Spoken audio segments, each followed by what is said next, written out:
Ay, birthday mo naman. Ay kasi nga, Ang ganda mo naman, kahit mabawa ang klinik. kahit mabaho ang klinik. Eh, yun pa naman ang pinaka-ayaw na Ayaw ko pa naman yan, mabaho ang klinik. Eh, birthday mo kasi, Tess. Ibigay niya yung ayaw ko. Unang yung ubag, isa lang yung sa mga protein. Talaga tong mga... Di ba iba-iba experience, ma'am? Diyos ko po naman. Hindi lagi for the saucy. Ang inisip ko talaga yung ano, yung ano, bibigay ko nga sana dito yung ano eh, yung wine. Para yung grazing table. Hindi grazing table tayo nangyari.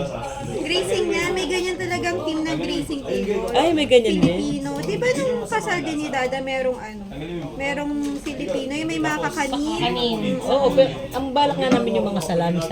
Ay, mahal yun, te. Mahal pala. Mahal yun. Para sandwich, para... Ayun ang iniisip kong grazing table. Kasi pag makapal kasi, ramdam na ramdam yung parang sa... Happy birthday! Okay yan kasi madaming taong.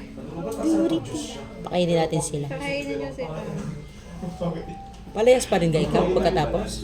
Palayas ka pa din? Nagpasok kasi si Asun.